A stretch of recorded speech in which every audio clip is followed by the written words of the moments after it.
वैष्णवे नमः। आप सभी भक्तों पर विष्णु भगवान और बृहस्पति देव की कृपा सदा सर्वदा बनी रहे। भक्तों, आज मैं आप सभी को सुनाने जा रही हूँ सावन महीने की शुक्ला पक्ष की बृहस्पतिवार की व्रत कथा। बृहस्पतिवार का व्रत करने से जीवन में धन, ज्ञान, संतान सुख, विवाहिक सुख और घर में शांति व समृद्धि बनी रहती है। यह व्रत विशेष रूप से बृहस्पति देव और श्री हरि विष्णु भगवान को समर्पित होता है। भक्तों, गुरु को पीला रंग प्रिय है, इसलिए पीले कपड़े पहनकर ही पूजा करें। केले के पेड़ के पास जल चढ़ाए, हल्दी मिलाकर दीपक जलाए, ओम बृहस्पते नमः 108 बार जप करें। भक्तों, इस दिन गाय को गुड़ और चने की दाल खिलाए, इससे पुण्य मिलता है और घर में कष्ट दूर होते हैं। इस दिन गुरु मंत्र का जाप करें। घर में पीली वस्तुएं रखें, जैसे हल्दी, पीतल, पीला कपड़ा, केसर। ये घर में गुरुवार को रखना शुभ होता है। गुरुवार के दिन इन बातों का ख्याल अवश्य रखें। बाल कटवाना, दाढ़ी बढ़वाना, साबुन या शैम्पू का उपयोग, दूध या नमक का दान गलती से भी ना करें। अब आइए कथा श्रवण करने से पहले भगवान से एक छोटी सी प्रार्थना करते हैं। भक्तों, हाथों को जोड़िए और मन में इस प्रकार कहे, हे देवगुरु बृहस्पति, कृपया मेरे जीवन में अज्ञान, दरिद्रता और कलेश को दूर करें। मुझे धर्म, धन और विवेक प्रदान करें। श्री हरि की भक्ति में मेरा मन स्थिर करे। अब आइए श्रवण करते हैं बृहस्पतिवार व्रत कथा। प्राचीन काल की बात है। किसी राज्य में एक बड़ा, प्रतापी और दानी राजा राज्य करता था। वह हर गुरुवार को व्रत रखकर दीन दुखियों की मदद करके पुण्य प्राप्त करता था। परंतु ये बात उसकी रानी को अच्छी नहीं लगती थी। वह न तो व्रत करती थी और न ही दान पुण्य में विश्वास रखती थी।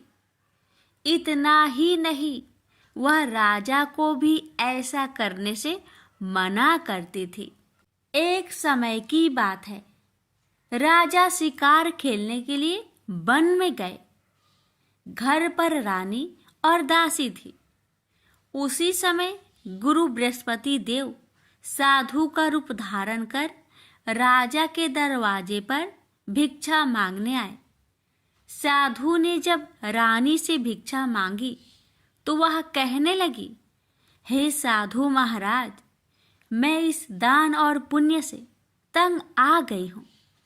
आप कोई ऐसा उपाय बताएं जिससे कि सारा धन नष्ट हो जाए और मैं आराम से रह सकूं। इतना सुनकर बृहस्पति देव ने कहा, हे देवी, तुम बड़ी विचित्र हो।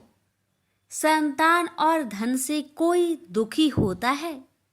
अगर अधिक धन है तो उसे शुभ कार्यों में लगाओ, कुंवारी कन्याओं का विवाह कराओ, विद्यालय और बाग बगीचे का निर्माण कराओ, जिससे तुम्हारे दोनों लोग सुधरे।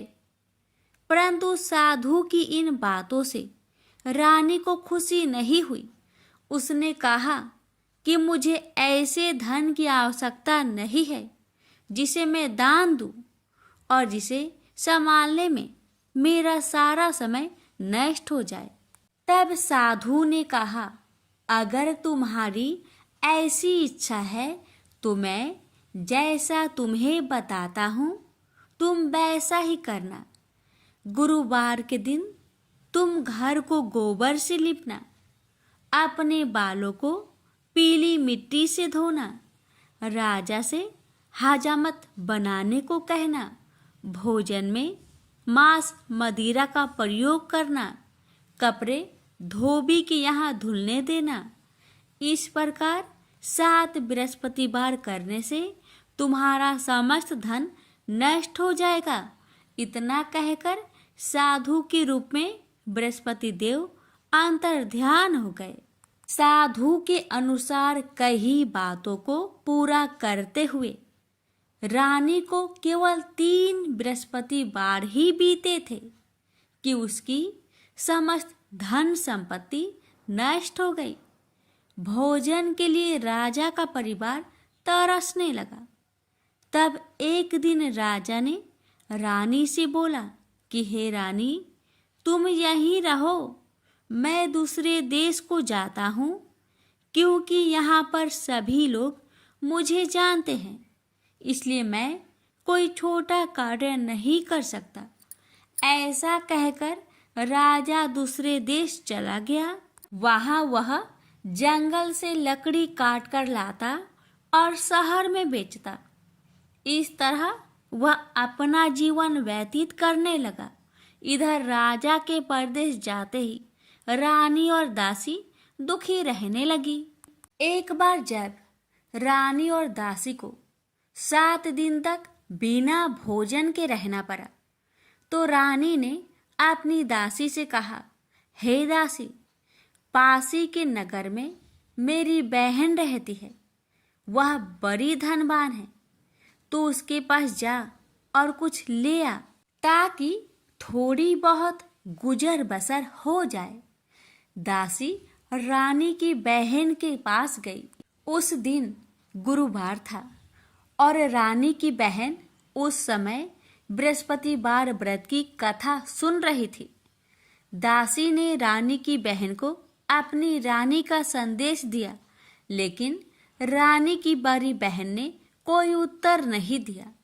जब दासी को रानी की बहन से कोई उत्तर नहीं मिला, तो वह बहुत दुखी हुई और उसे क्रोध भी आया।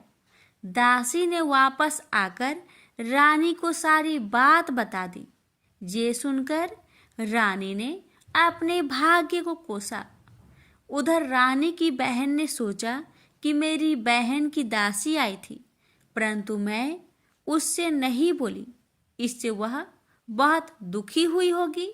कथा सुनकर और पूजा समाप्त करके वह अपनी बहन के घर आई और कहने लगी, हे बहन, मैं बृहस्पतिवार का व्रत कर रही थी, तुम्हारी दासी मेरे घर आई थी, परंतु जब तक कथा होती है तब तक ना तो उठते हैं और ना ही बोलते हैं, इसलिए मैं नहीं बोली। बताओ दासी, क्यों आई थी? रानी बोली, बहन, तुमसे क्या छिपाऊं?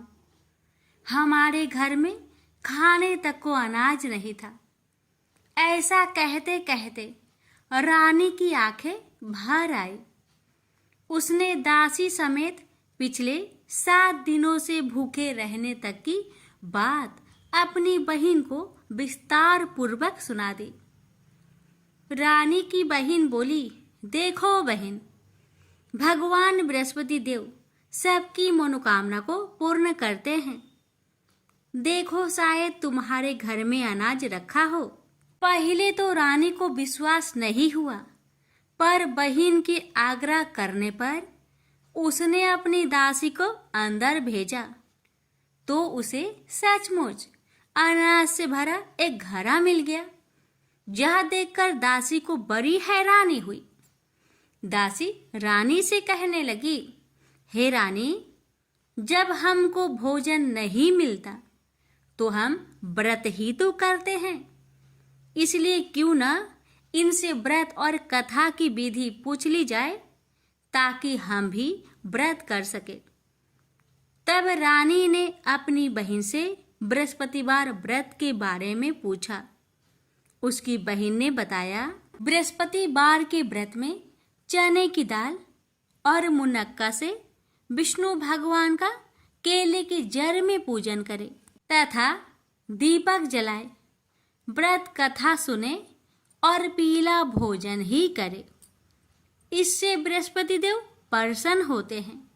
व्रत और पूजन विधि बताकर रानी की बहन अपने घर लौट आई। 7 दिन के बाद जब गुरुवार आया तो रानी और दासी ने व्रत रखा। घुड़सार में जाकर चना और गुड़ लेकर आई। फिर उससे केले की जड़ तथा विष्णु भगवान का पूजन किया। अब पीला भोजन कहाँ से आए? इस बात को लेकर दोनों बहुत दुखी थे। चूंकि उन्होंने व्रत रखा था, इसलिए बृहस्पति देव उनसे प्रसन्न थे।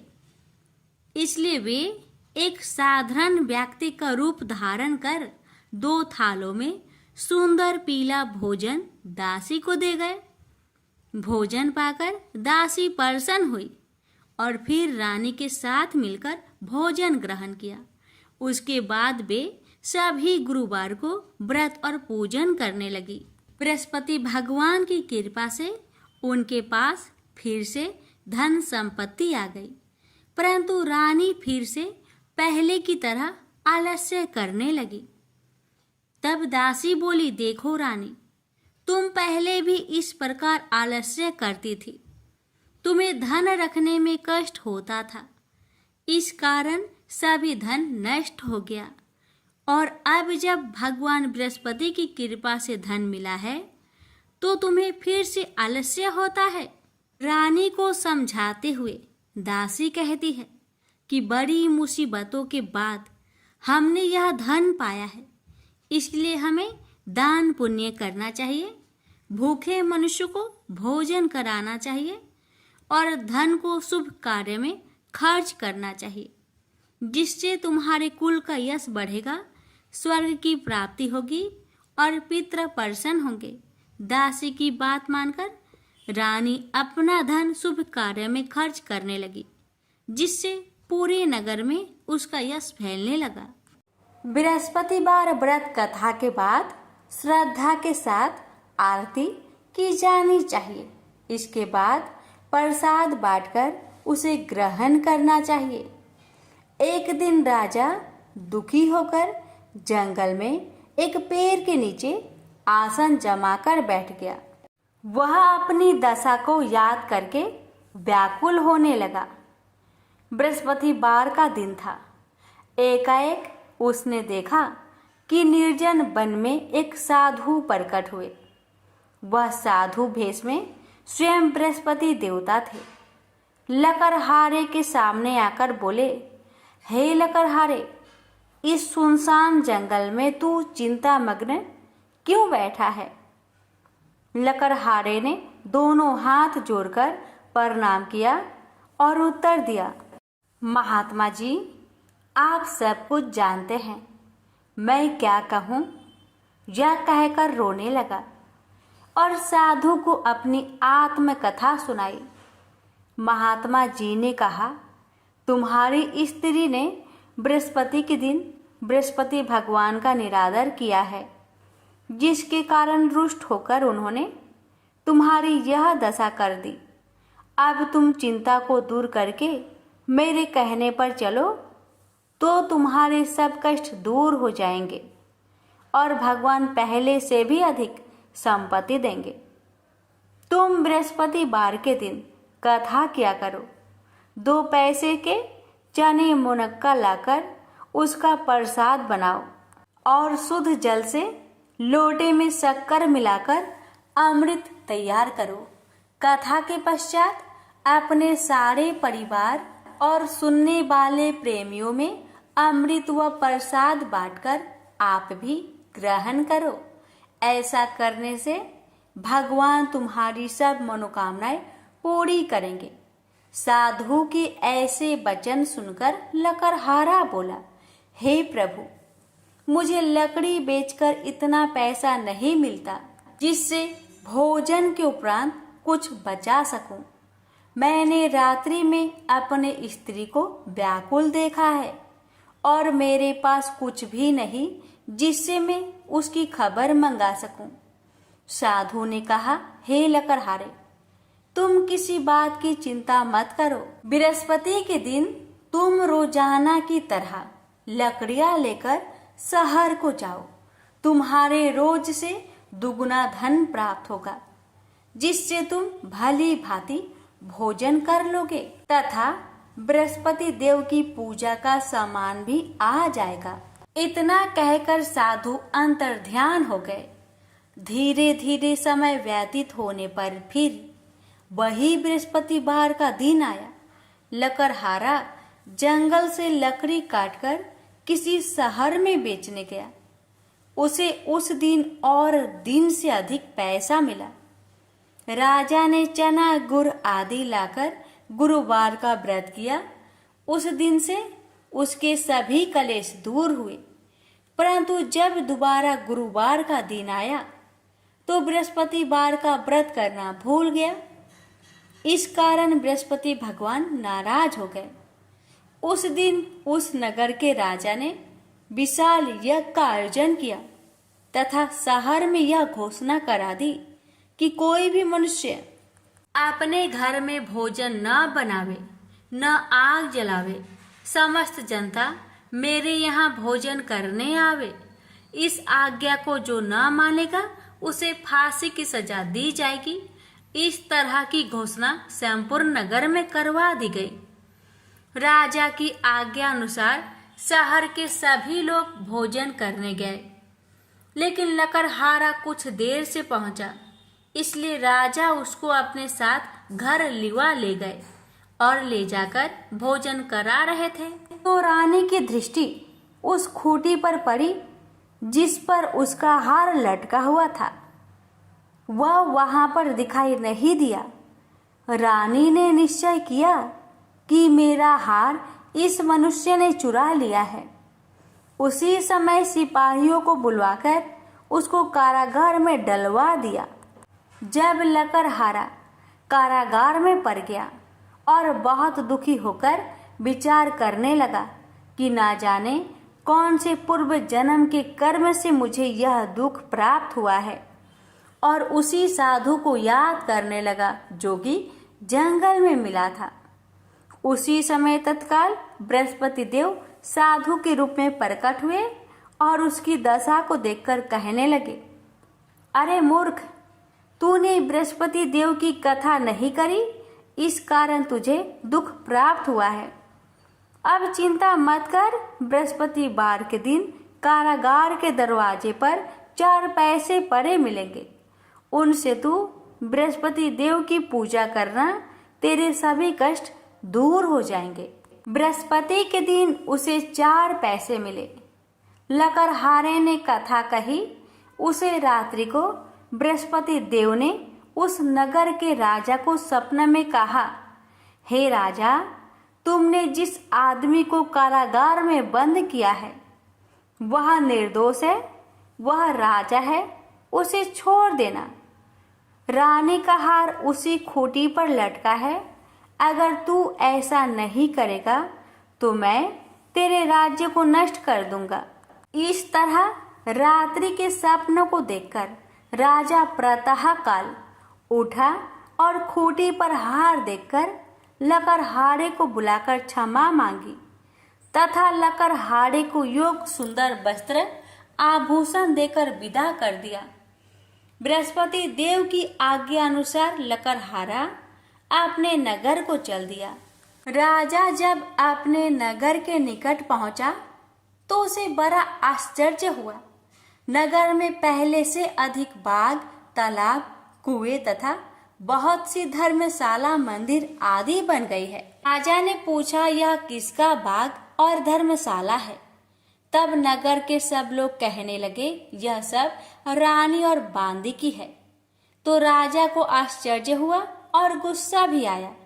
जब रानी ने यह खबर सुनी कि राजा आ रहे हैं तो उन्होंने बांदी से कहा कि हे दासी, देख, राजा हमको कितनी बुरी हालत में छोड़ गए थे। हमारी ऐसी हालत देखकर वह लौट न जाए, इसलिए तू दरवाजे पर खड़ी हो जा। आज्ञा अनुसार दासी दरवाजे पर खड़ी हो गई। राजा आए तो उन्हें अपने साथ लिवा लाई। तब राजा ने क्रोध करके अपनी रानी से पूछा कि यह धन तुम्हें कैसे प्राप्त हुआ?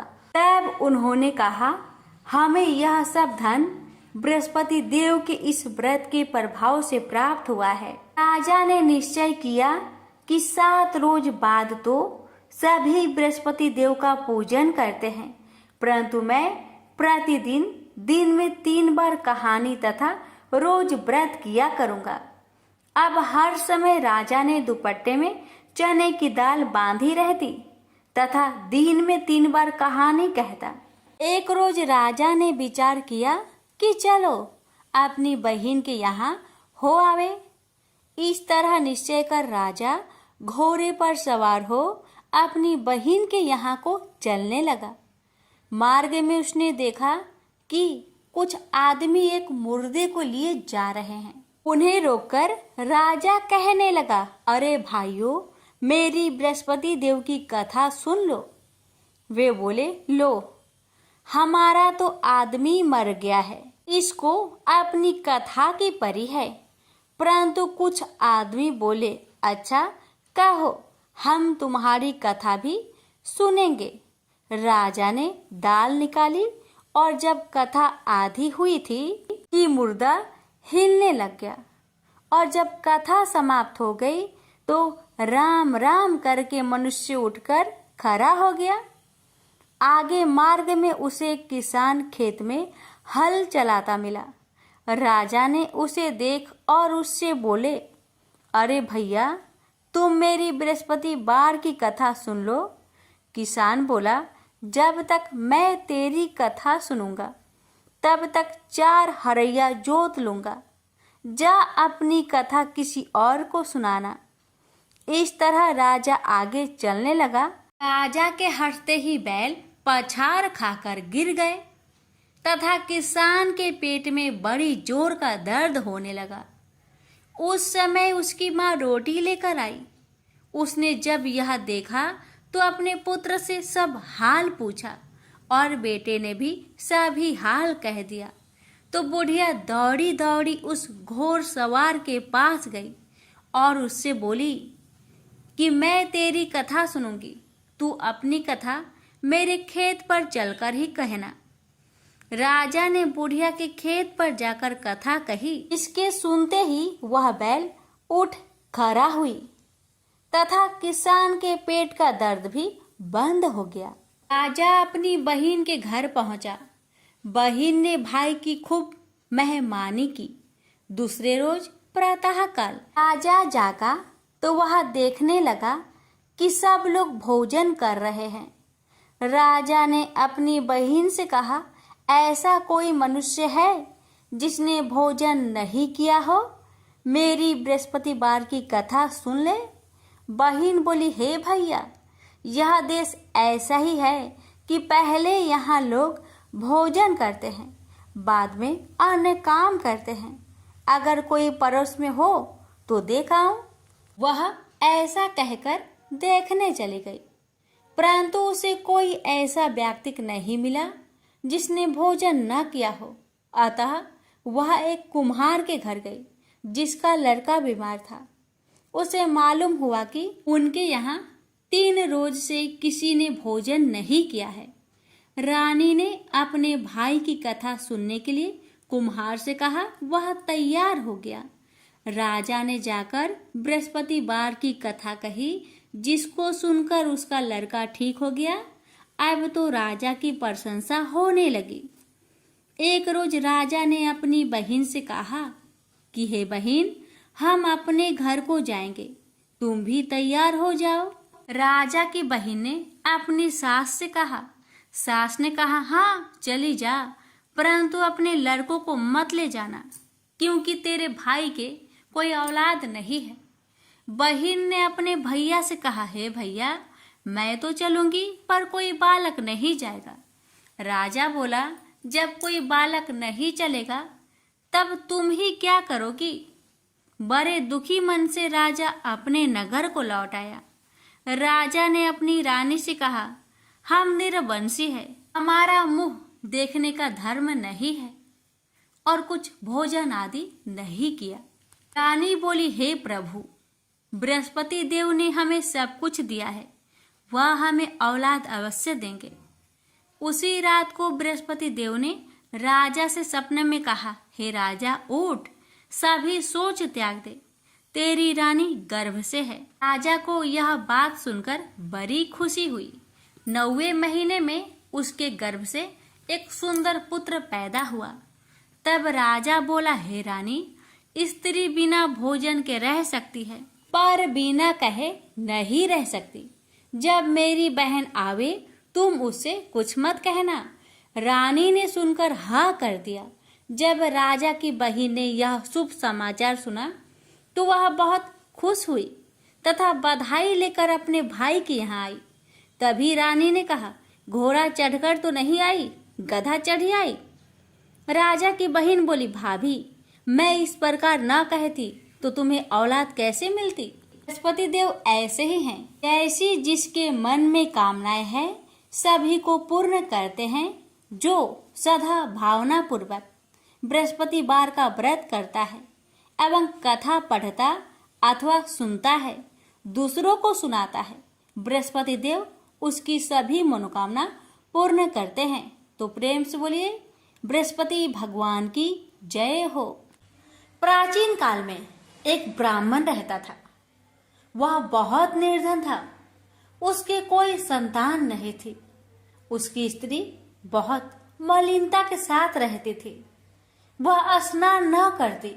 इससे ब्राह्मण देवता बड़े दुखी थे। बेचारे बहुत कुछ कहते थे किंतु उसका कुछ परिणाम न निकला। भगवान की कृपा से ब्राह्मण की स्त्री के कन्या रूपी रत्न पैदा हुआ। कन्या बड़ी होने पर प्रता स्नान करके विष्णु भगवान का जाप हुआ। बृहस्पतिवार का व्रत करने लगी। अपने पूजन पाठ को समाप्त करके विद्यालय जाती तो अपनी मुट्ठी में जौ भर के ले जाती और पाठशाला के मार्ग में डालती जाती। जब ये जौ स्वर्ण के हो जाते, लौटते समय उनको बीनकर अपने घर ले आती थी। एक दिन वह बालिका सूप में उस सोने की जौ को फटक कर साफ कर रही थी कि उसके माता ने देख लिया और कहा, हे बेटी, सोने की जौ के लिए सोने का सूप होना चाहिए। दूसरे दिन बृहस्पतिवार था। इस कन्या ने व्रत रखा और बृहस्पति देव से प्रार्थना करके कहा, मैंने आपकी पूजा सच्चे मन से की हो तो मेरे लिए सोने की सूप दे दो। बृहस्पति देव ने उसकी प्रार्थना स्वीकार कर लिए। रोजाना की तरह वह कन्या जौ फैलाती हुई जाने लगी। जब लौटकर जौ बीन रही थी तो बृहस्पति देव की कृपा से सोने का सूप मिला। उसे वह घर ले आई और उसमें जौ साफ करने लगी, परंतु उसकी माँ का वही ढंग रहा। एक दिन की बात है कि वह कन्या सोने के सूप में जौ साफ कर रही थी। उस समय उस शहर का राजपुत्र वहां से होकर निकला। इस कन्या के रूप और कार्य को देखकर मोहित हो गया तथा अपने घर आकर भोजन तथा जल त्याग कर उदास होकर लेट गया। राजा को इस बात का पता लगा तो अपने प्रधानमंत्री के साथ उसके पास गए और बोले, हे बेटा, तुम्हें किस बात का कष्ट है? किसी ने अपमान किया है अथवा और कोई कारण हो सो कहो, मैं वही कार्य करूंगा जिससे तुम्हें प्रसन्नता हो। अपने पिता की राजकुमार ने बातें सुनी तो वह बोला, मुझे आपकी कृपा से किसी बात का दुख नहीं है। किसी ने मेरा अपमान नहीं किया है, परंतु मैं उस लड़की से विवाह करना चाहता हूँ जो सोने की सूप में जौ साफ कर रही थी। यह सुनकर राजा आश्चर्य में पड़ गया और बोला, हे बेटा, इस तरह की कन्या का पता तुम्हें लगाओ, मैं उसके साथ तेरा विवाह अवश्य ही करवा दूंगा। राजकुमार ने उस लड़की के घर का पता बतलाया। तब मंत्री उस लड़की के घर गए और ब्राह्मण देवता को सभी हाल बतलाया। ब्राह्मण देवता राजकुमार के साथ अपनी कन्या का विवाह करने के लिए तैयार हो गए तथा विधि विधान के अनुसार ब्राह्मण की कन्या का विवाह राजकुमार के साथ हो गया। कन्या के घर से जाते ही पहले की भांति उस ब्राह्मण देवता के घर में गरीबी का निवास हो गया। अब भोजन के लिए भी अन्य बड़ी मुश्किल से मिलता था। एक दिन दुखी होकर ब्राह्मण देवता अपनी पुत्री के पास गए। बेटी ने पिता की दुखी अवस्था को देखा और अपनी माँ का हाल पूछा। तब ब्राह्मण ने सभी हाल कहा। कन्या ने बहुत सा धन देकर अपने पिता को विदा कर दिया। इस तरह ब्राह्मण का कुछ समय सुखपूर्वक व्यतीत हुआ। कुछ दिन बाद फिर वही हाल हो गया। ब्राह्मण फिर अपनी कन्या के यहाँ गया और सारा हाल कहा तो लड़की बोली, हे पिताजी, आप माताजी को यहाँ लेवा लाओ। मैं उसे विधि बता दूंगी जिससे गरीबी दूर हो जाए। वह ब्राह्मण देवता अपनी स्त्री को साथ लेकर पहुंचे तो अपनी माँ को समझाने लगी, हे माँ, तुम प्रातःकाल प्रथम स्नान आदि करके विष्णु भगवान का पूजन करो तो सब दरिद्रता दूर हो जाएगी। परंतु उसकी माँ ने एक भी बात नहीं मानी और प्रातःकाल उठकर अपनी पुत्री की बच्चों की जूठन को खा लिया। इससे उसकी पुत्री को बहुत गुस्सा आया और एक रात को कोठरी से सभी सामान निकाल दिया और अपनी माँ को उसमें बंद कर दिया। प्रातःकाल उसे निकाला तथा स्नान आदि करा के पाठ करवाया तो उसकी माँ की बुद्धि ठीक हो गई और फिर प्रत्येक बृहस्पतिवार को व्रत रखने लगी। इस व्रत के प्रभाव से उसके माँ बाप बहुत ही धनवान और पुत्रवान हो गए और बृहस्पति जी के प्रभाव से इस लोक के सुख भोग कर स्वर्ग को प्राप्त हुए। भी मिलकर बोलिए, विष्णु भगवान की जय। अब सुनिए गुरुवार महालक्ष्मी जी की प्रेत कथा। भारत वर्ष के सौराष्ट्र देश में द्वापर युग की यह कहानी हुई है। सौराष्ट्र में उस समय भद्रश्रवा नाम के राजा थे। वे बड़े पराक्रमी राजा थे। 4 वेद, 6 शास्त्र, 18 पुराणों का उन्हें ज्ञान था। उनकी रानी का नाम सूरत चंद्रिका था। रानी देखने में सुंदर और सुलक्षणा थी तथा पतिव्रता थी। उन दोनों को 7 पुत्र तथा उनके बाद एक कन्या का वरदान मिला था। कन्या का नाम श्याम बाला था। एक बार महालक्ष्मी जी के मन में आया कि जाकर उस राजा के राज प्रसाद में रहे। इससे राजा को दुगनी धन दौलत की प्राप्ति होगी और वह इस धन दौलत से अपनी प्रजा को और सुख दे पाएगा। गरीब के घर अगर रहे और उन्हें धन दौलत प्राप्त हो तो वह स्वार्थी की तरह केवल अपने ऊपर ही खर्च करेगा। यह सोचकर श्री महालक्ष्मी जी ने बूढ़ी ब्राह्मण स्त्री का रूप धारण किया। हाथ में लाठी लिए लाठी के सहारे रानी के द्वार तक पहुंची। यद्यपि उन्होंने बूढ़ी औरत का रूप धारण किया था पर उनके चेहरे पर देवी का तेज था। उन्हें देखते ही एक दासी सामने आई। उसने इनका नाम, धाम, काम, धर्म पूछ डाला। वृद्ध ब्राह्मण का रूप धारित माता लक्ष्मी ने कहा, पालिके, मेरा नाम कमला है। मेरे पति का नाम भुवनेश है। हम द्वारिका में रहते हैं। तुम्हारी रानी पिछले जन्म में एक वैश्य की पत्नी थी। वह वैश्य गरीब था। दरिद्रता के कारण हर रोज घर में झगड़े होते थे तथा उसका पति रोज उसे मारता था। इन बातों से तंग आकर वह घर छोड़कर चली गई तथा वन जंगल में खाली पेट भटकने लगी। उसकी इस दुर्दशा पर मुझे दया आई। तब मैंने उसे सुख संपत्ति देने वाली श्री महालक्ष्मी जी की कथा सुनाई। मेरे कहने पर उसने श्री महालक्ष्मी जी का व्रत किया। श्री महालक्ष्मी जी प्रसन्न हुई। उसकी गरीबी दूर हुई। उसका घर संसार दौलत संतति संपत्ति से भर गया। बाद में पति पत्नी दोनों परलोक सिधारे। लक्ष्मी व्रत करने के कारण वे लक्ष्मी लोक में रहे। उन्होंने जितने साल महालक्ष्मी जी का व्रत किया, उतने हजारों साल उन्हें सुख भोग मिला। इस जन्म में उनका जन्म राजघराने में हुआ है, परंतु वह श्री महालक्ष्मी जी का व्रत करना भूल गई है। उसे यह याद दिलाने मैं यहाँ आई हूँ।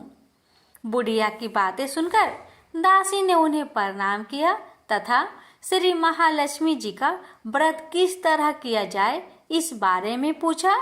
बुढ़िया रूप धारण किए हुए श्री महालक्ष्मी माता ने दासी को पूजा की विधि तथा महिमा बताई। इसके बाद वह दासी माता को प्रणाम कर रानी को बताने अंदर चली गई। राज वैभव में रहते हुए रानी को अपने ऐश्वर्य का बहुत घमंड हुआ था। संपत्ति तथा अधिकार के वजह से वह उन्मत्त हो गई थी। दासी द्वारा बताई गई बुढ़िया की बातें सुनकर वह आग बबूला हो गई और राजद्वार पर आकर बुढ़िया रूपी श्री महालक्ष्मी पर बरस पड़ी। उसे यह मालूम नहीं था कि श्री महालक्ष्मी माता बुढ़िया का रूप धारण किए द्वार तक आई हैं, परंतु रानी का इस कदर रूख बर्ताव तथा अपना अनादर देखकर माता ने वहां ठहरना ठीक ना समझा। वे वहां से चल पड़ी। राह में उन्हें राजकुमारी श्यामबाला मिली। उन्होंने श्यामबाला को सारी बात बताई। श्यामबाला ने अपनी ओर से श्री महालक्ष्मी माता से क्षमा मांगी। माता को उस पर दया आई। उन्होंने श्यामबाला को श्री महालक्ष्मी व्रत के बारे में बताया। उस दिन अगहन यानी मार्गशीर्ष माह का पहला गुरुवार था। श्यामबाला ने परम श्रद्धा से श्री महालक्ष्मी जी का व्रत रखा। फल स्वरूप राजा सिद्धेश्वर के सुपुत्र मालाधर से उसका विवाह हुआ। वह धन दौलत ऐश्वर्य वैभव से माला माल हो गई। पति के साथ ससुराल में आनंद से दिन बिताने लगी। इधर श्री महालक्ष्मी का रानी पर प्रकोप हुआ। फलस्वरूप राजा भद्रसर्वा का राज्य एवं राज कारोबार नष्ट हो गया, जहाँ तक कि खाने की लाले पड़ गए। ऐसी हालात में एक दिन रानी ने राजा से निवेदन किया, हमारा दामाद इतना बड़ा राजा है, धनवान है, ऐश्वर्यशाली है, क्यों ना उसके पास जाए, अपना हाल उसे बताए, वह जरूर हमारी मदद करेगा। इस बात पर राजा भद्रसर्वा दामाद के पास रवाना हुए। राज्य में पहुंचकर एक तालाब के किनारे थोड़ी देर विश्राम लेने के लिए ठहरे। तालाब से पानी पीने आते जाते दासियों ने उन्हें देखा। उन्होंने विनम्रता से उनकी पूछताछ की। जब उन्हें यह मालूम हुआ कि वे रानी श्यामबाला के पिता है, तो दौड़ते हुए जाकर उन्होंने रानी को सारी बात बताई। रानी ने दासी के हाथ राज परिधान भेजकर बड़े ठाट से उनका स्वागत किया तथा आदर सत्कार किया, खान पान करवाया। जब वे लौटने लगे तो सोने की मोहरों से भरा घड़ा दिया। राजा भद्रसर्वा जब वापस लौटे तो उन्हें देखकर रानी सूरत चंद्रिका खुश हुई। उन्होंने सोने की मोहर से भरे घड़े का मुख खोला, पर हाय भगवान, घड़े में धन के बदले कोयले मिले। ये सब श्री महालक्ष्मी जी के प्रकोप से हुआ। इस प्रकार दुर्दशा में और कई दिन बीत गए। इस बार रानी स्वयं अपनी कन्या के पास गई। वह दिन अगहन माह का अंतिम गुरुवार था। श्यामबाला ने श्री महालक्ष्मी का व्रत किया, पूजा की, अपनी माता से भी व्रत करवाया। इसके बाद रानी अपने घर आई। श्री महालक्ष्मी का व्रत रखने पर उसे फिर से अपना राजपाट, धन दौलत, ऐश्वर्य प्राप्त हुआ। वह फिर से सुख शांति आनंदमय जीवन बिताने लगी। कुछ दिनों बाद राजकन्या श्यामबाला अपने पिता के घर आई। उसे अपने घर देखकर सूरत चंद्रिका को पुरानी बातें याद आई।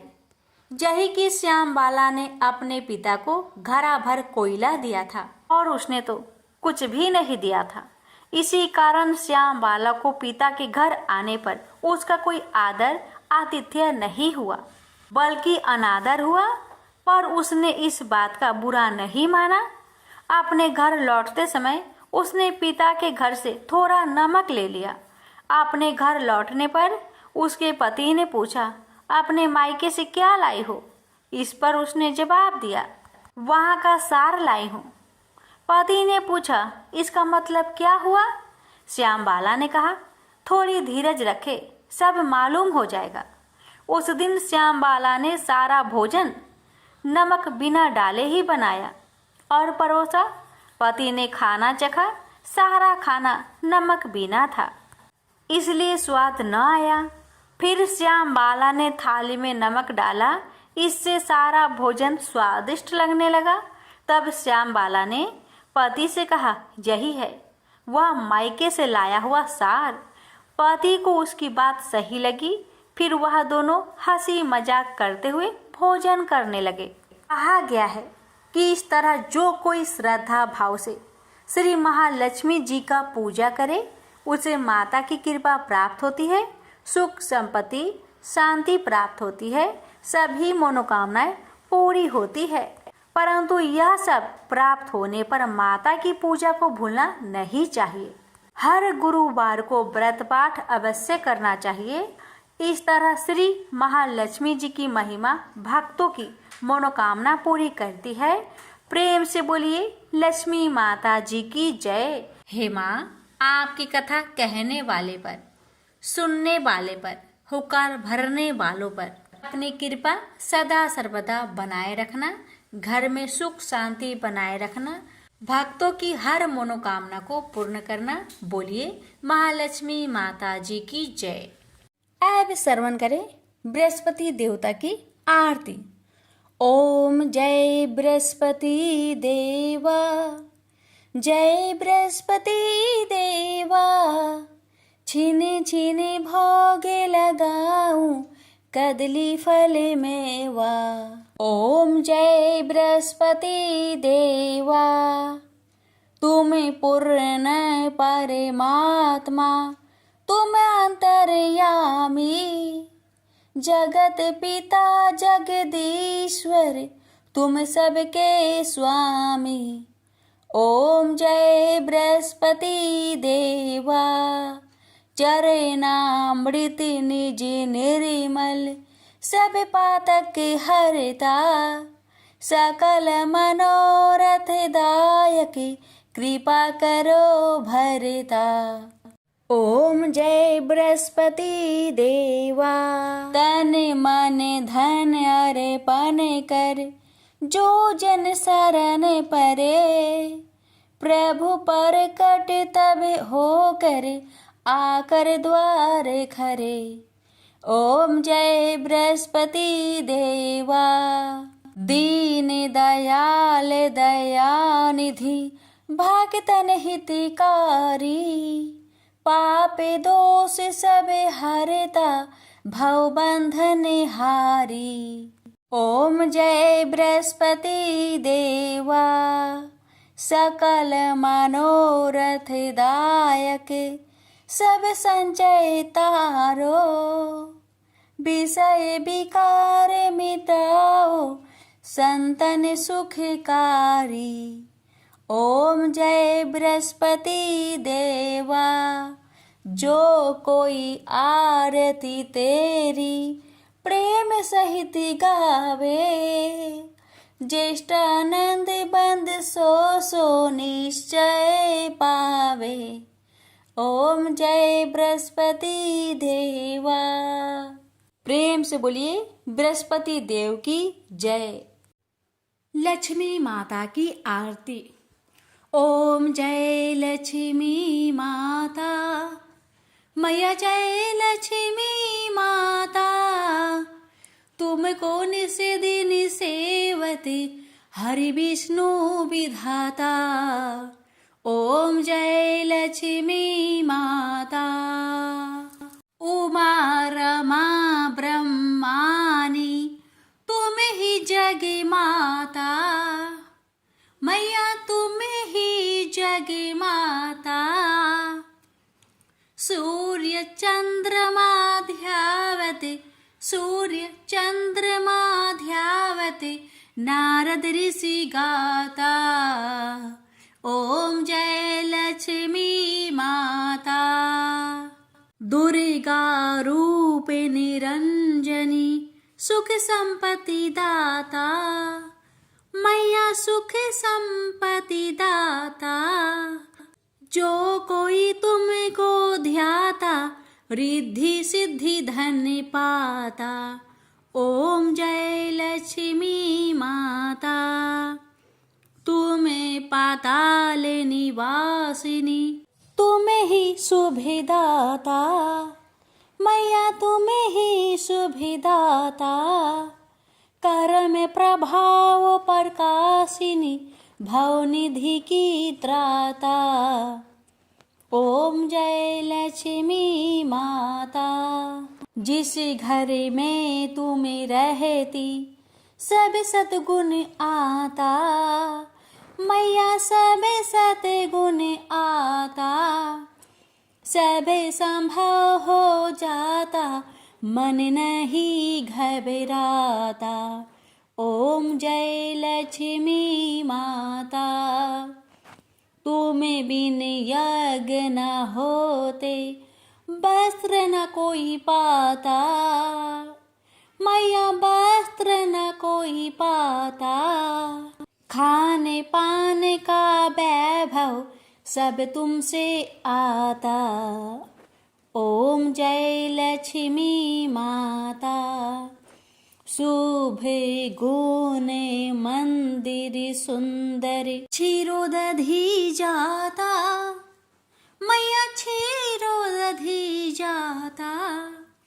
रत्न चतुर्दश तुम बिन कोई नहीं पाता।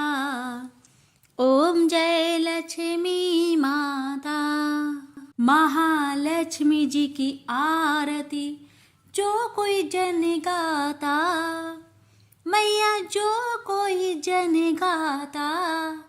उरे आनंद समाता पाप उतर जाता। ओम जय लक्ष्मी माता। ओम जय लक्ष्मी माता। मैया जय लक्ष्मी माता। तुमको निस दिन सेवते हरि विष्णु विधाता। ओम जय लक्ष्मी माता। सब बोलिए लक्ष्मी माता की जय। लक्ष्मी नारायण जी की जय। आरती पूरी होने के बाद तुलसी में आरती जरूर दिखाना चाहिए। इसके बाद घर के लोगों को आरती लेनी चाहिए। हे देवगुरु बृहस्पति, आप बुद्धि विवेक सुख और समृद्धि के सागर है। हमारे जीवन में अंधकार दूर करे, ज्ञान का प्रकाश फैलाए और हम सभी पर अपनी कृपा बनाए रखे। ओम गुरुवे नमः। ओम वैष्णवे नमः। अगर आपको हमारी कथा अच्छी लगे तो चैनल के साथ जुड़े रहिए। भगवान आप सभी भक्तों की सभी मनोकामना को पूर्ण करे।